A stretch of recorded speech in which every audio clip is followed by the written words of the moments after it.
નમસ્કાર મિત્રો, સ્વાગત છે તમારું। આજે વાત કરીશું ધોરણ 9ની અંદર સામાજિક વિજ્ઞાનના પાઠ નંબર 2 પ્રથમ વિશ્વયુદ્ધ અને રશિયન ક્રાંતિ, જેના સ્વાધ્યાયનું સરળ સમજૂતી સાથે સોલ્યુશન આ વિડીયોમાં કરીશું। તો ચાલો વિદ્યાર્થી મિત્રો વિડીયોની શરૂઆત કરીએ। તેના પહેલાં તમે ખાસ ચેનલમાં નવા છો તો ચેનલને અવશ્ય સબસ્ક્રાઈબ કરી વિડીયોને લાઇક અને શેર કરવાનું પણ ન ભૂલતા। મિત્રો, પાઠ 2 આપેલો છે પ્રથમ વિશ્વયુદ્ધ અને રશિયન ક્રાંતિ, જેના સ્વાધ્યાયના પ્રશ્ન નંબર 1ની વાત કરીએ તો નીચેના પ્રશ્નોના મુદ્દાસર જવાબ લખો। જેમાં પહેલું છે પશ્ચિમ યુરોપ, એશિયા અને આફ્રિકામાં સંસ્થાનો સ્થાપવાની પ્રક્રિયા વર્ણવો। મિત્રો, સરસ મજાનો જવાબ આપણે લખીએ તો પશ્ચિમ યુરોપમાં સ્થાપાયેલા સંસ્થાનો, જેમાં પશ્ચિમ યુરોપના રાષ્ટ્રો સામ્રાજ્યવાદી ભાવના ધરાવતા હતા। તેમણે તેમના પડોશી રાષ્ટ્રો પર પણ સત્તા જમાવી હતી। નેધરલેન્ડ, બેલ્જિયમ અને લક્ઝમબર્ગ સ્પેનની સત્તા જમાવી હતી। પોર્ટુગીઝ શાસક બિનવારસ મૃત્યુ પામતા લોહીના સંબંધે પોર્ટુગલ સ્પેનના રાજા ફિબિટસ બીજાના હાથમાં આવ્યું। લગભગ 6 દાયકા સુધી બિન યુરોપિયન દેશોમાં સંસ્થાનોમાં સ્થાપવાનો ઇજારો એકમાત્ર સ્પેન પાસે રહ્યો। ફ્રાન્સ અને ઓસ્ટ્રેલિયાએ ઇટાલી અને જર્મની પર સત્તા જમાવી। એશિયામાં સ્થપાયેલા સંસ્થાનો, ઇંગ્લેન્ડે ભારતમાં સત્તા જમાવ્યા પછી શ્રીલંકા, મ્યાનમાર, સિંગાપુર, મલાયા વગેરે ભારતના પડોશી દેશો પર સત્તા જમાવી હતી। ઇંગ્લેન્ડે ચીનમાં પ્રવેશ મેળવ્યા પછી કેન્ટોન બંદરે અફીણનો વેપાર શરૂ કર્યો। તેથી ઇંગ્લેન્ડ અને ચીન વચ્ચે અફીણ વિગ્રહ શરૂ થયા। તેમાં ચીનની હાર થતાં ઇંગ્લેન્ડને ચીનના બીજા 5 બંદરો મળ્યા। તેથી ચીનમાં ઇંગ્લેન્ડની સત્તામાં વધારો થયો। ચીનની નિર્ભરતાનો લાભ લઈ Russia, Germany, France, Belgium, America વગેરે દેશોએ પણ ચીનમાં વેપાર અને રાજકીય અધિકારો મેળવ્યા। પશ્ચિમ એશિયાના દેશોમાં ખનિજ તેલના વિપુલ ભંડારો હતા। તેથી ઇંગ્લેન્ડ, જર્મની, રશિયા અને અમેરિકાએ Iran, Iraq, Kuwait, Saudi Arabia, Bahrain વગેરે દેશોમાં પણ પોતાનો તેલ કંપનીઓ સ્થાપી। પછી આફ્રિકામાં સ્થપાયેલા તો 15મી સદીના અંત ભાગમાં સૌપ્રથમ નેધરલેન્ડના ડચ લોકો આફ્રિકાના દક્ષિણ ભાગમાં કેપમાં પોતાનું રાજ્ય સ્થાપ્યું। ત્યાર પછી ઇંગ્લેન્ડે કેપમાં અને ફ્રાન્સે ઉત્તર આફ્રિકામાં અલ્જીરિયામાં સંસ્થાનો સ્થાપ્યા। બેલ્જિયમના રાજા લિયોપોલ્ડે કોંગનો પ્રદેશ કબજે કરી ત્યાં પોતાની સત્તા સ્થાપી। ઇંગ્લેન્ડે ઇજિપ્ત તથા પૂર્વ આફ્રિકાના કેટલાક વિસ્તારોમાં તેમજ દક્ષિણ આફ્રિકા, નાતાલ, આફ્રિકા, ટ્રાન્સવાલ વગેરેમાં પોતાની સત્તા સ્થાપી। ફ્રાન્સે ટ્યુનિશિયા, મોરોક્કો, પશ્ચિમ આફ્રિકાના પ્રદેશો વગેરેમાં પણ પોતાનું રાજ્ય સ્થાપ્યું। ઇટલીએ રાત સમુદ્રની આસપાસના પ્રદેશો પર સત્તા જમાવી। સ્પેન અને પોર્ટુગલે આફ્રિકાના કેટલાક પ્રદેશોમાં પોતાના સંસ્થાનો સ્થાપ્યા। આમ ઈસવીસન 1880 સુધીમાં યુરોપના મોટાભાગના દેશોએ એશિયા અને આફ્રિકાના ઘણા પ્રદેશોમાં પોતાના સંસ્થાનો સ્થાપ્યા। પ્રશ્ન 2 છે પ્રથમ વિશ્વયુદ્ધ માટે જવાબદાર પરિબળો જણાવો। તો પ્રથમ વિશ્વયુદ્ધ માટે જવાબદાર પરિબળો નીચે મુજબ છે। જેમાં પહેલું છે પરિબળ આર્થિક પરિબળ। ઔદ્યોગિક ક્રાંતિ અને સંસ્થાનવાદની ઝડપી ફેલાવાને કારણે યુરોપના દેશોએ પુષ્કળ કાચા માલની જરૂર પડતી હતી। 19મી સદીને અંતે જર્મનીએ એશિયા અને આફ્રિકાના બજારોમાં ઇંગ્લેન્ડ તથા ફ્રાન્સની તુલનામાં માલ ઓછી કિંમતે વેચવા માંડ્યો। આ રીતે તેણે ઇંગ્લેન્ડ અને ફ્રાન્સના એશિયા તથા આફ્રિકાના બજારો તોડવા માંડ્યા। પરિણામે જર્મનીને ઇંગ્લેન્ડ અને ફ્રાન્સ સાથે તીવ્ર આર્થિક સ્પર્ધા થઈ। લશ્કરવાદ, પડોશી દેશોના આક્રમણના ભય અને શંકાથી England, France, Germany, Italy, Russia વગેરે દેશોએ સ્વરક્ષણના બહાના હેઠળ પોતાના લશ્કર અને શસ્ત્ર સામગ્રીમાં વધારો કરવા માંડ્યા। આમ આર્થિક સ્પર્ધામાં લશ્કરી સ્પર્ધા ઉમેરાતા યુદ્ધનું વાતાવરણ સર્જાયું। જૂથબંધીઓ, ગુપ્ત સંધિઓ। ઈસવીસન 1914 પહેલાં એક બાજુ જર્મની, ઓસ્ટ્રિયા, હંગરી, બલ્ગેરિયા, તુર્કીનું જૂથ તો બીજી બાજુ ઇંગ્લેન્ડ, ફ્રાન્સ, રશિયા અને જાપાનનું જૂથ રચાયું હતું। યુરોપની સત્તાઓનું જૂથ 2 જૂથમાં વહેંચાઈ ગયું હતું। આ બંને જૂથો વહેંચાઈને ઈર્ષા, દુશ્મનાવટ, આશંકા, ભય, તિરસ્કાર અને સંઘર્ષની સ્થિતિ સર્જાઈ। પ્રથમ વિશ્વયુદ્ધનું આ મહત્ત્વનું પરિબળ હતું। ઉગ્ર રાષ્ટ્રવાદની ભાવના, બેલ્જિયમ અને ગ્રીસની સ્વતંત્રતા તેમજ ઇટાલી અને જર્મનીનું એકીકરણ થયું। યુરોપમાં આર્થિક હિસ્સાઓ, ખેંચાણો, પ્રતિસ્પર્ધાઓ અને સામ્રાજ્યવાદની અત્યંત વૃદ્ધિને કારણે એકબીજા રાષ્ટ્રોના હિતો ટકરાવા લાગ્યા। યુરોપમાં આગળ પડતા રાષ્ટ્રોએ પોતાની પ્રજાને ઉગ્ર અને આક્રમક દેશભક્તિના પાઠો શીખવાડ્યા। પોતાના દેશ માટે પ્રેમ અને બીજા રાષ્ટ્રો પ્રત્યેની ઘૃણાને ઉત્તેજન આપવા માંડ્યું। જર્મનીનો સમ્રાટ કેસરે વિલિયમ બીજો અત્યંત મહત્વાકાંક્ષી અને સામ્રાજ્યવાદી હતો. તે વિશ્વ પ્રભુત્વની નીતિમાં માનતો હતો. તે પોતાની પ્રચંડ લશ્કરી તાકાતથી ઇંગ્લેન્ડ અને ફ્રાન્સને ડરાવીને પોતાનું ધાર્યું કરવા ઈચ્છતો હતો. વિલિયમની નીતિએ જર્મની અને સમગ્ર વિશ્વની યુદ્ધોના મુખમાં ધકેલ્યું. વર્તમાનપત્રોનો ફાળો. યુરોપના પત્રોના આંકડા ઉશ્કેરણીજનક, અતિશયોક્તિભર્યા અને જૂઠા લખાણો યુદ્ધની ભૂમિકા સર્જી. યુદ્ધ અંગેનું તત્વજ્ઞાન. યુરોપમાં બધે યુદ્ધ એ જ કલ્યાણની નીતિએ જોર પકડ્યું. ટ્રેટસ્કી નામના જર્મન લેખકે શક્તિમાનને જીતવાનો હક છે અને યુદ્ધ એ રાષ્ટ્રીય જરૂરિયાત છે ના સિદ્ધાંતો પ્રચલિત કર્યા. નીત્સે નામના જર્મન લેખકે યુદ્ધને પવિત્ર કાર્ય ગણાવ્યું. એનું તાત્કાલિક કારણ શું આવ્યું?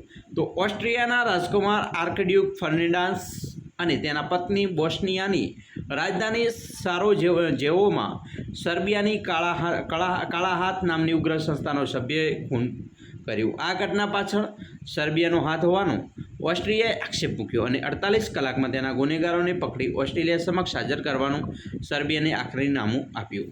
સર્બિયાની દલીલ સાંભળી નહીં અને 28 જુલાઈ 1914ના રોજ તેણે સર્બિયા સામે યુદ્ધ જાહેર કર્યું. આમ ઓસ્ટ્રિયાના રાજકુમાર અને તેની પત્નીના ખૂનનો બનાવ પ્રથમ વિશ્વયુદ્ધનું કારણ બન્યું.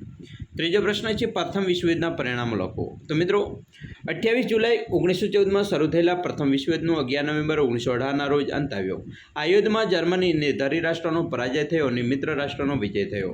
પ્રથમ વિશ્વયુદ્ધના પરિણામો નીચે મુજબ છે, જેમાં પહેલું છે જાનમાલની હાનિ.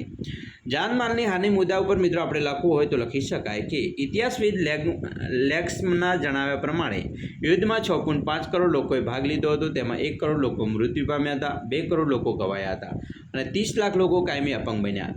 યુદ્ધ પછી અસંખ્ય લોકો રોગચાળો અને ભૂખમરામાં મૃત્યુ પામ્યા. યુદ્ધમાં ખર્ચનો આંકડો ઘણો મોટો હતો. એના પછી આવશે સામાજિક પરિવર્તન. વિશ્વયુદ્ધમાં મોટી સંખ્યા પુરુષોની સંખ્યા ઘટી. આથી જીવનમાં અનેક ક્ષેત્રોમાં કામ કરવા માટે સ્ત્રીઓને આગળ આવવું પડ્યું. પુરુષોની કૌટુંબિક અને વ્યાવસાયિક જવાબદારીઓ સ્ત્રીઓએ સ્વીકારવી પડી. ઘરની 4 દિવાલોમાંથી સ્ત્રીઓએ બહાર આવી તેણે વ્યવસાયિક ક્ષેત્રે સફળતાપૂર્વક જવાબદારી સંભાળી. પરિણામે તેમના પુરુષ સમવડી હોવાના આત્મવિશ્વાસમાં વધારો થયો. તેમનામાં સમાનતાની ભાવના જાગી. યુરોપીય દેશોમાં સ્ત્રીઓએ મતાધિકાર મેળવવા માટે આંદોલનો થયા. યુદ્ધ દરમિયાન જીવન જરૂરિયાતનું ઉત્પાદન ઘટ્યું. તેથી યુરોપીય દેશોમાં અછત, બેકારી, ભૂખમરો, હડતાલ, તાળાબંધી જેવી સમસ્યાઓ સર્જાઈ. લોકોને અનેક મુશ્કેલીઓ વેઠવી પડી. યુરોપના દેશોમાં બાળકોની સ્થિતિ દયનીય બની. જૂથબંધી અને ગુપ્ત સંધિઓ એના મુદ્દા ઉપર વાત કરીએ તો જૂન 1919ની વર્ષની સંધિ 1919માં ફ્રાન્સની રાજધાની પેરિસમાં મળેલા મિત્ર રાષ્ટ્રોએ શાંતિ પ્રક્રિયા હાથ ધરી, જે પેરિસ શાંતિ સંમેલન તરીકે પ્રસિદ્ધ બની. તેમાં 58 જેટલા કમિશનો મિત્રો રચાયા હતા. તેમની 145 જેટલી બેઠકો યોજવામાં આવી હતી. આ શાંતિ સંમેલનમાં જર્મની સાથેની સમજૂતી વર્સેલ્સના શીશ મહેલમાં કરવામાં આવી હતી. તેથી વર્સેલ્સની સંધિ તરીકે ઓળખવામાં આવે છે.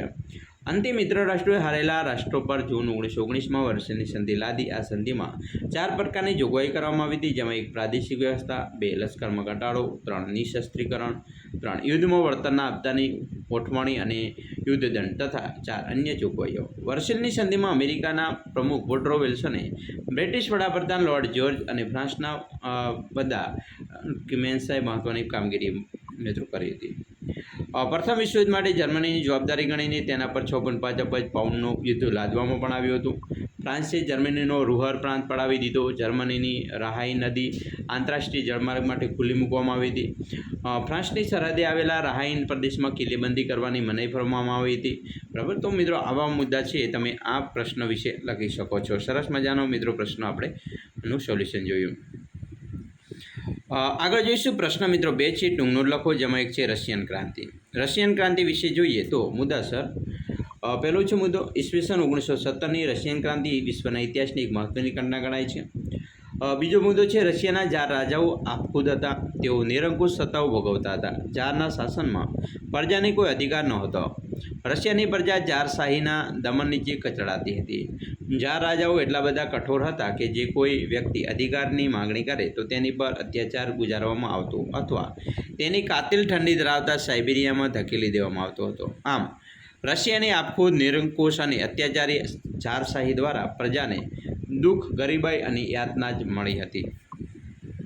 રશિયાના ખેડૂતો દાસો અને ખેતમાં મજૂરો છે મોટા વર્ગ મિત્રો રશિયાની સમનશાહીથી કચડાતો હતો. તેઓ તેમના માલિકના ખેતરોમાં કમરતોડ કાળી મજૂરી કરતા છતાં તેમને પૂરતું વળતર મળતું નહોતું. તેમની સ્થિતિ કંગાળ બની હતી. 22 જાન્યુઆરી 1905ને રવિવારના દિવસે સેન્ટ પીટર્સબર્ગના લોકો ફાધર ગેપોન નામના પાદરીના નેતૃત્વ નીચે વિશાળ સરઘસ કાઢીને જાર નિકોલસ બીજાને આવેદનપત્ર આપવા માટે તેને મહેલે ગયા. તે નિશસ્ત્ર હતા. કેટલાક લોકોના હાથમાં જારની છબી હતી, તો તેમાં રશિયાનો ગોરો નાનો પ્રભુ ઘણું જીવો જેવા સૂત્રો લખેલા હતા. આ લોકો પર જારે લશ્કર દ્વારા ગોળીબાર કરાવી હજારો નિર્દોષ લોકોને મિત્રો મારી નાખ્યાના હજારોને ઘાયલ પણ કર્યા હતા. ઈસવીસન 1905માં રશિયા અને જાપાન વચ્ચે મિત્રો યુદ્ધ થયું. તેમાં રશિયાનો પરાજય થયો. આથી જારશાહીની નબળાઈઓ ખુલ્લી પડી. રશિયાની પ્રજા ઉશ્કેરાઈ. તેણે જાર રાજા સામે ભારે દેખાવો કર્યા. રોષે ભરાયેલી રશિયન પ્રજાએ શાંત પાડવા જારે વર્ષોથી નહીં બોલાવેલી ડુમા બોલાવવાની જાહેરાત કરવામાં આવી. સમયાંતરે ડુમાની 4 બેઠકો થઈ, પરંતુ તે પ્રજાને સંતોષ થાય તેવા પગલાં ભરે તે પહેલાં જ તેને બરખાસ્ત કરવામાં આવી. 8 માર્ચ 1917ના રોજ પેટ્રોગડની કામદારોએ હડતાલ પાડી. હડતાલને દબાવી દેવા માટે જાર નિકોલસ બીજાએ સૈન્ય મોકલ્યું, પરંતુ સૈન્યએ ગોળીબાર કરવાનો ઇનકાર કર્યો. આ બનાવથી રશિયાની ક્રાંતિ શરૂઆત થઈ. જારશાહીના પતન પછી કેરેન્સ્કીના નેતૃત્વ નીચેના મેન્શેવિક પક્ષના હાથમાં સત્તા આવી. જારશાહીના પતનથી એકમાત્ર લેનિન સિવાય રશિયાના બધા લોકો ખુશ થયા. લેનિન માર્ક્સવાદી વિચારસરણી મુજબ શ્રમજીવીઓના વર્ચસ્વ ધરાવતા હતા. લેનિને બોલ્શેવિકને મેન્શેવિકો વિરુદ્ધ ઉશ્કેરાઈ. નવેમ્બર 1917માં સશસ્ત્ર ક્રાંતિકારી સત્તા પ્રાપ્ત કરી, જે સમાજવાદી બોલ્શેવિક ક્રાંતિ તરીકે જાણીતી બની. આમ રશિયામાં જારશાહીના 300 વર્ષ જૂના શાસનનો અંત આવ્યો અને પ્રથમવાર રશિયા જાર વિનાનું બન્યું. બીજો પ્રશ્ન છે પ્રથમ વિશ્વયુદ્ધની ઘટનાઓ. મિત્રો મુદ્દાસર જવાબ લખીએ તો 1. 28 જુલાઈ 1914ના રોજ પ્રથમ વિશ્વયુદ્ધ શરૂ થયું. બીજો મુદ્દો, વિશ્વયુદ્ધ દરમિયાન વિશ્વના રાષ્ટ્રો 2 જૂથોમાં વહેંચાઈ ગયા. 1 England, France, Russia, Italy, Japan, Serbia, America વગેરે. બીજું મિત્ર રાષ્ટ્રોનું જૂથ. અને બીજું છે જર્મની, બલ્ગેરિયા, તુર્કી, હંગરી, ઓસ્ટ્રિયા વગેરે ધરી રાષ્ટ્રોનું જૂથ. મિત્રો રાષ્ટ્રોના પક્ષે 24 રાષ્ટ્રોએ અને ધરી રાષ્ટ્રોના પક્ષે 5 રાષ્ટ્રો યુદ્ધમાં ભાગ લીધો. યુદ્ધની શરૂઆતમાં જર્મનીએ યુરોપમાં નોંધપાત્ર વિજયો મેળવ્યા. તેણે ફ્રાન્સ અને રશિયાના સૈનિકોની મોટી સંખ્યામાં સંહાર કર્યો. સબમરીન યુદ્ધ કરીને તેણે મિત્ર રાષ્ટ્રોને અનેક જહાજો ડૂબાડી દીધા. યુદ્ધમાં બંને જૂથોના પરસ્પર હવાઈ હુમલાઓ, ટેન્કો, ઝેરી ગેસ વગેરે ઉપયોગ દ્વારા લાખો સૈનિકો અને નાગરિકોને માર્યા ગયા. ઈસવીસન 1917માં રશિયામાં ક્રાંતિ થઈ, તેથી રશિયા યુદ્ધમાં બહાર નીકળી ગયું. આ સમયે જર્મની ખૂબ શક્તિશાળી રાષ્ટ્ર હતું. તેણે અમેરિકાની લ્યુસિયાનિયા સ્ટીમરની ડૂબાડી દીધી હતી. આ ઘટનામાં અમેરિકાના 147 સૈનિકો માર્યા ગયા હતા. આથી એપ્રિલ 1917માં અમેરિકા યુદ્ધના મિત્ર રાષ્ટ્રોના પક્ષે જોતરાયું. તેની સાથે પનામા, ગ્રીસ, ક્યુબા, ચીન, સિયાઈ વગેરે દેશો પણ મિત્રો રાષ્ટ્રના પક્ષે જોડાયા. આથી મિત્ર રાષ્ટ્રની તાકાતમાં વધારો થયો. અમેરિકાના સૈન્ય સામે જર્મનીનું સૈન્ય યુદ્ધમાં ટકી શક્યું નહીં. આથી સમગ્ર યુદ્ધનું પાછું પલટાઈ ગયું. સપ્ટેમ્બર 1918માં બલ્ગેરિયાએ, ઓક્ટોબર 1918માં ઓસ્ટ્રિયા અને તુર્કીએ મિત્ર રાષ્ટ્રોની શરણાગતિ સ્વીકારી લીધી. જર્મનીનો સમ્રાટ કેસરી વિલિયમ બીજો એમને છોડીને ભાગી ગયો, એટલે કે જર્મની છોડીને ભાગી ગયો. જર્મન પ્રજાસત્તાક 11 નવેમ્બર 1918ના રોજ મિત્ર રાષ્ટ્રોની શરણાગતિ સ્વીકારી યુદ્ધ વિરામ હસ્તાક્ષર કર્યા અને આમ પ્રથમ વિશ્વયુદ્ધનો અંત આવ્યો. ત્રીજો પ્રશ્ન છે રાષ્ટ્રસંઘના ઉદ્દેશો. રાષ્ટ્રસંઘના મિત્રો મુખ્ય ઉદ્દેશો છે કે આંતરરાષ્ટ્રીય શાંતિ અને સલામતી જાળવવી, દરેક રાષ્ટ્રે બીજા રાષ્ટ્રની અખંડિતતા જાળવવી, દરેક રાષ્ટ્રે યુદ્ધનીતિનો ત્યાગ કરવો, આંતરરાષ્ટ્રીય સંબંધો વિકસાવવા, આંતરરાષ્ટ્રીય ઝઘડાઓ વાટાઘાટો દ્વારા કે મધ્યસ્થી દ્વારા શાંતિથી ઉકેલ લાવવો. જો કોઈ રાષ્ટ્રસંઘે અન્યની મધ્યસ્થીની અવગણના કરશે તો રાષ્ટ્રસંઘે રાષ્ટ્રનો બળવાખોર રાષ્ટ્ર જાહેર કરશે અને સંઘના બધા રાષ્ટ્રો તેની સાથે સંબંધો કાપી નાખશે. ગરીબી, બેકારી, અજ્ઞાન અને નિરક્ષરતા યુદ્ધના મૂળ કારણો હોવાથી તેમને દૂર કરવા બધા સભ્ય રાષ્ટ્રોએ પ્રયત્નો કર્યા. પ્રશ્ન 3 છે કારણ આપો. પ્રથમ પ્રશ્ન છે પ્રથમ વિશ્વયુદ્ધ પછી રાષ્ટ્રસંઘની સ્થાપના કરવામાં આવી. તો જવાબ, પ્રથમ વિશ્વયુદ્ધથી પારાવાર જાનહાનિ થઈ હતી અને અબજો રૂપિયાની સંપત્તિ નાશ પામી હતી. વિશ્વયુદ્ધની આ ભયાનકતા એ વિશ્વના દેશોએ ને વિશ્વ શાંતિની અનિવાર્યતા સમજાય. ફરીથી આવો વિગ્રહ ન થાય એ માટે વિશ્વના દેશોને જગતમાં શાંતિ રાખવા, પરસ્પરના મતભેદો કે ઝઘડાઓ વાટાઘાટો કે લવાદી દ્વારા શાંતિથી ઉકેલવા તથા આંતરરાષ્ટ્રીય સહકાર વધારવા એક આંતરરાષ્ટ્રીય સંસ્થાની જરૂર જણાય. આથી વિશ્વયુદ્ધના અંતે પેરિસમાં યોજાયેલી શાંતિ પરિષદ એપ્રિલ 1919માં કરેલ જોગવાઈ અનુસાર 10 જાન્યુઆરી 1920ના રોજ રાષ્ટ્રસંઘની સ્થાપના કરવામાં આવી. બીજો પ્રશ્ન, 22મી જાન્યુઆરી 1905ના દિવસે રશિયાનો લોહિયાળ રવિવાર તરીકે ઓળખવામાં આવે છે. ચાલો સમજીએ મિત્રો.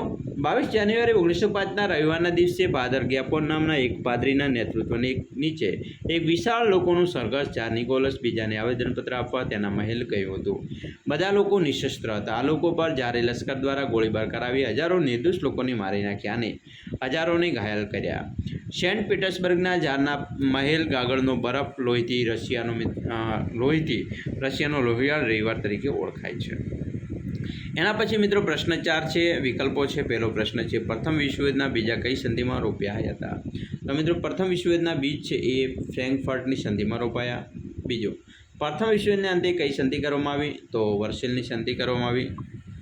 3, ફ્રેન્કફર્ટની સંધિમાં ફ્રાન્સે કયા પ્રદેશો ગુમાવ્યા હતા? તો અલ્સેસ અને લોરેન્સના પ્રદેશો ગુમાવ્યા હતા.